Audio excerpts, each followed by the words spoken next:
बिस्मिल्लाहिर्रहमानिर्रहीम। अस्सलामुअलैकुम। Welcome to Fatima's kitchen. आज हम बनाएंगे ये बहुत ही tasty butter pudding scotch dessert recipe, जो कि बहुत ही आसान है इसका बनाना। आप भी इसको ज़रूर ट्राई कीजिएगा। ईद के लिए अगर आप इसको बनाएंगे तो इंशाल्लाह आपकी वाह वाह होगी। ये यूनिक रेसिपी बहुत ही जल्दी और मिनटों में बन जाने वाली रेसिपी है। ये देखने में जितनी ज़्यादा टम्पटिंग लग रही है, यकीन करें खाने में इससे 1000 गुना ज़्यादा टेस्टी है। बिल्कुल मुंह में घुल जाने वाला ये डिज़र्ट बहुत ही मज़े का होता है और बहुत ही लाजवाब होता है। अगर आप इसको एक बार बनाएंगे तो इंशाल्लाह बार बार बनाना पसंद करेंगे। रेसिपी अच्छी लगे तो लाइक शेयर एंड सब्सक्राइब लाजमी कीजिएगा। तो चलिए जी, बनाना स्टार्ट करते हैं। ये ज़बरदस्त सा बटर स्कॉच पुडिंग डिज़र्ट, इसको हमने 3 स्टेप्स में रेडी करना है। यहाँ पे सबसे पहले मैं इसके लिए तैयार करूँगी बटर स्कॉच क्रंच। तो इसके लिए मैंने 2 टेबलस्पून चीनी ली है और चीनी को हमने मेल्ट करना है। पहले हाई फ्लेम रखेंगे और जैसे ही मेल्ट होने लगे हमने फ्लेम बिल्कुल लो कर देना है। और यहाँ पे मैं आपको दूर से ज़रा दिखाती हूँ, ये कैमरा बहुत ज़्यादा क्लोज है इसलिए आपको चीनी ज़्यादा लग रही है, तो इस बात को आपने लाजमी नोट करना है। मैं थोड़ा सा कैमरे को पीछे कर देती हूँ तो आप देख ले, ये बिल्कुल छोटा सा पैन है जिसमें आपको चीनी ज़्यादा लग रहा होगा, लेकिन ये बिल्कुल ही 2 टेबलस्पून आपने चीनी लेनी है, इससे ज़्यादा नहीं लेंगे।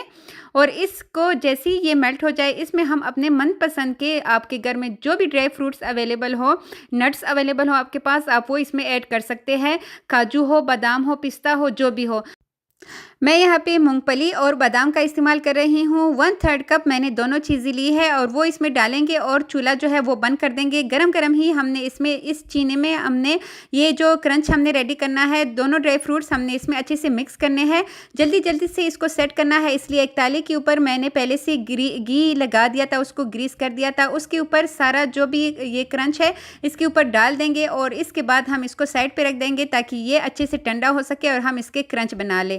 ठीक है, यहाँ पे आप अपनी मर्ज़ी के जो भी ड्राई फ्रूट्स आपके पास अवेलेबल हो आप ले सकते हैं। इसको साइड पे रख लेते हैं और अब इसके लिए हम बना लेते हैं कैरेमल वाटर। तो उसके लिए भी यहाँ पे मैंने 2 टेबलस्पून चीनी ली है। पहले हाई फ्लेम रखेंगे, जैसे ही चीनी मेल्ट होने लगे हमने चूल्हा थोड़ा सा स्लो कर देना है और लो फ्लेम पे ही हमने इसको पकाना है।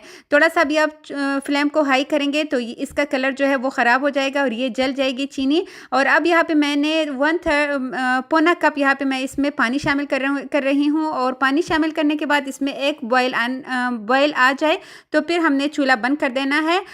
यहाँ पे कैरेमल वाटर बिल्कुल रेडी है। इसके लिए अब हम क्या करेंगे, रस का इस्तेमाल करेंगे। रस लेंगे और रस को हमने इस गरम वाटर में जो है डिप करके जल्दी जल्दी से हमने सर्विंग डिश में इसको बेस को पूरा सेट कर देना है। पूरे बेस को हमने कवर कर देना है। आप यहाँ पे चाहे तो अपने मनपसंद के जो भी बिस्किट आपको पसंद हो आप वो लेके इसमें डिप करके इस तरह कर सकते हैं और ये ज़बरदस्त सा डिज़र्ट जो है आप बिस्किट से भी बना सकते हैं।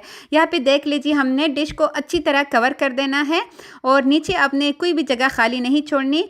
दूसरी साइड पे जो हमने ड्राई फ्रूट्स का क्रंच रेडी करना है वो अच्छी तरह ठंडा हो चुका है। अब हमने इसको के बिल्कुल छोटे छोटे पीसेस करने हैं, इसको अच्छी तरह मारना है और इसके जो पीसेस है वो रेडी हो चुके हैं। इसका क्रंच जो है वो तैयार है।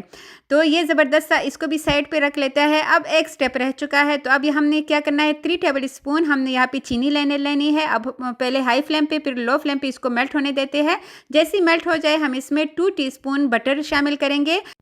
यहाँ पे मैं कैरेमल सॉस बना रही हूँ। तो जैसे ही आपको लगे कि यहाँ पे बटर जो है वो मेल्ट हो चुका है, यहाँ पे मैं इसमें आधा कप दूध शामिल करूँगी। आप चाहे तो यहाँ पे क्रीम भी इसमें शामिल कर सकते हैं या फिर व्हिपिंग क्रीम भी शामिल कर सकते हैं, लेकिन मैं यहाँ पे दूध से बना रही हूँ। दूध वैसे भी हर घर में मौजूद होता है, तो आपने इसमें आधा कप दूध डाल देना है और इसको बस थोड़ी देर से 2 से 3 मिनट के लिए इसको इतना गाढ़ा होने के तक पकाना है, जैसे कि इतनी थिकनेस चाहिए। इससे ज़्यादा थिक नहीं रखेंगे क्योंकि जब ये ठंडा होगा तो मज़ीद गाढ़ा हो जाएगा।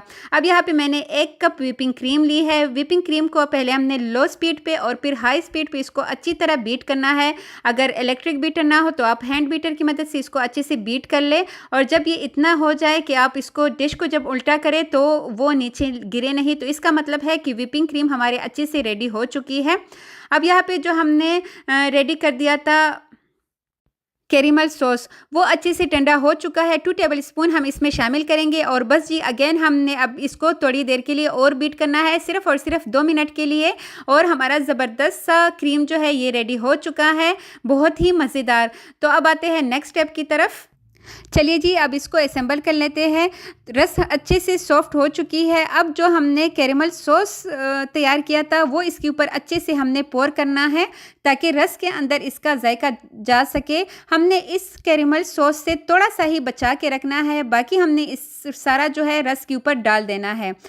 और उसके बाद हमने क्रंच भी इसके ऊपर डाल देने हैं। आप चाहे तो क्रंच थोड़ा सा भी डाल सकते हैं, लेकिन क्योंकि ये बटर स्कॉच क्रंच वाला पुडिंग है तो हमने इस पे ज़्यादा डाला है। और अब जो हमने क्रीम विप की थी वो इसके ऊपर हमने अप्लाई करके इसको अच्छी तरह सेट कर लेना है। यहाँ पे चाहे तो आप 1.5 कप क्रीम भी ले सकते हैं, लेकिन अगर आप इसकी क्रीम जो है ज़्यादा चाहते हैं, लेकिन अगर नहीं तो इतनी ही क्रीम परफेक्ट है इस रेसिपी के लिए। इसके बाद इसको अच्छी तरह सेट करने के बाद हमने जो कैरेमल सॉस बचा के रखा था वो इसके ऊपर हम चम्मच की मदद से इसको थोड़ा सा ऊपर डालेंगे और हम इसको अपनी मर्ज़ी से डिज़ाइन देंगे। ये देखिए, ये कोई बच्चा भी इस डिज़ाइन को बना सकता है। इसके लिए ना आपको पाइपिंग बैग की ज़रूरत है और ना ही कुछ ख़ास तकनीक की ज़रूरत है। अब बटर क्रंच को हमने साइड्स पे अच्छी तरह डाल देना है, क्योंकि इसी से इसका ज़बरदस्त सा जायका आता है। आप चाहे तो थोड़ा सा अगर ज़्यादा हो तो आप इससे बचा के वैसे भी इसको खा के इंजॉय कर सकते हैं। साइड को अच्छी तरह कवर कर लेंगे और इसके बाद किसी भी आपने चाकू ले लेना है या फिर फोर्क, जो भी हो आपने उसके जो ऊपर वाला सिरा हो पेंसिल की मदद से भी आप ये डिज़ाइन बना सकते हैं और बस इसको गोल गोल घुमाते हुए इसका खूबसूरत सा डिज़ाइन बन जाता है। इसके बाद जब ये रेडी हो जाए आपने इसको फ्रिज में रखना है 1 घंटे के लिए, ताकि ये अच्छा सा ठंडा हो जाए।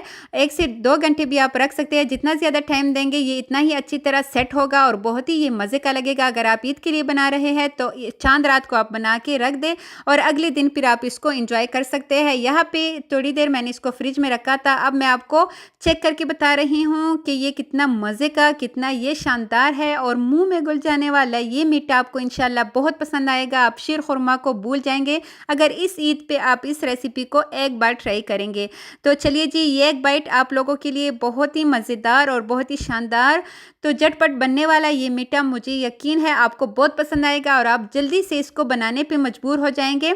अगर आपको वीडियो अच्छी लगी हो तो लाइक एंड शेयर लाजमी कीजिएगा। अगर आप मेरे चैनल पे नए हैं तो चैनल को भी सब्सक्राइब कीजिएगा। अपना ढेर सारा ख्याल रखिएगा। अल्लाह पाक इस ईद को आप सबके लिए बहुत मुबारक करे। आप सबकी जितनी भी दिली ख्वाहिशात है सबको अल्लाह पूरा करे। और थैंक्स फॉर वॉचिंग। जज़ाकल्लाह। अल्लाह हाफ़िज़। मिलते हैं नेक्स्ट किसी बहुत ही अच्छी रेसिपी के साथ। तब तक के लिए अल्लाह हाफ़िज़।